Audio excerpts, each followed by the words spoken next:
Abba. Narraa wareereen jiru? Baay'ee sirraa wareereen talatu abaaboo birraa fakkaattee muti? Irreechaa kan bitadhe. Irreechaa bitattee? Baay'ee sirraa bareeda Sidhiisaa dhumu. Leenee labbaa koo. Akkatti sirraa miidhagee. Alta kanaaf jiruunfadhu. Maal immoo silaa hojii keessanii dhumaan maal gochuuf amma immoo jala jiruunfachiisu? Natu barbaade naaf jiruunfadhu. Leensu maaliif nadhiistaan taa'ee talbee TV ilaalaa jira? Abba tole naaf jedhi. Jiruunfattee sirrii? Kunoo sirriitti jiruunfadhee bee.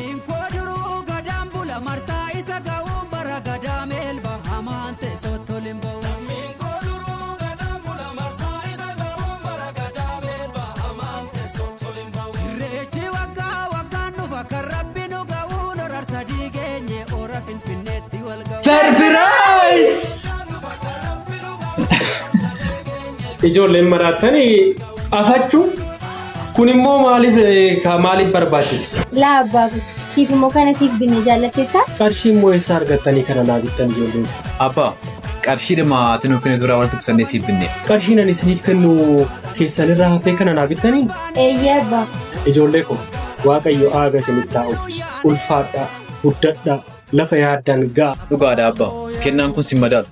Garuu guyyaa tokko kennaa gadi jabeessa akkasiif kennu abdiin qabu. Anillee abbaa guyyaa tokko kennaa qaalii akkasiif kennu abdiin qabu. Ila ijoolleetu Oromootu maal jedha seetani namni waan qabu kennee dhoknan jedhamu. Kennaan sin amma naaf kennitan kun odoo qabaattanii kanaa olis naa gochuu dandeessu. Garuu kennaan sin amma naa kennitan kun kennaa salphaa ta'eefi kabaja argadhaa horaa milkaa'aa na gammachiistani ijoolleetu.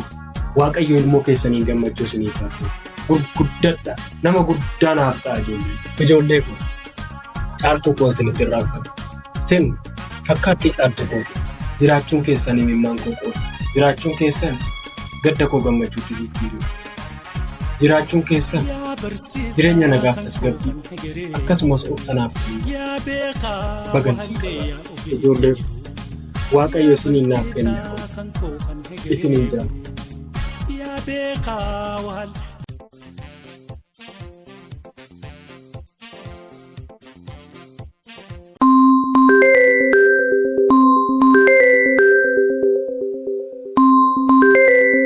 Hello Leensu.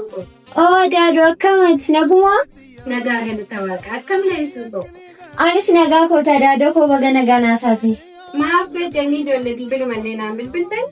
Barnootumaaf jennee yeroo dhabnee malee anis siif hin bilbilaa daaduu koo kanaan booda. Mana jirtanii amma ofii moo mana barumsaa jirtanii kun mana keessan bira ga'ee jira. Dhugaamoo? Dhugaa. Tole kottu barumaan jira. Tole kun ogee. Kenna. Oh. Adaadoo soorii dhufaa irraa ka'e mana sirreessine eegna.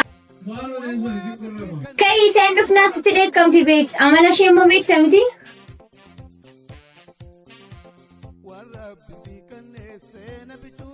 Amma tuutu murtee silanii maalas gargaara? Kottu sirreessi garaa nyaata nu jedha. Sirreessi. Gurbaa kenna. Laki miti dhugaa. Dhuftee goseeni kootu. Akkama. Jirta ilma koo. Naguma. Akkam. Jirta daadoo. Naguma. Leensu. Jirti. Jirti. Akkama. Naguma. Nagaadha. Baga nagaan dhufte. Naguma. Nagaa. Akkam. Nagaa koo. Maaliif boo? Baga nagaan dhufte. Baga daadoo. Dantaa kunuunsu. Naaricha jedhu. Baay'ee si yaadee daadoo koo. Hamma ishii yaade garuu yaadni ati. Anis caalaa yaadee. Akkasiin na yaadanan nan beekan ijoollee koo. Ana caalaa immoo namni si yaadu yoo jiru namni mana caalaa si jaallatu hin jiru. Kenna. Abbaa dhufee. Nagaan turaalee. Adaaduu. Adaaduu. Adaaduu. Maal babu? Adaaduu ni ta'e?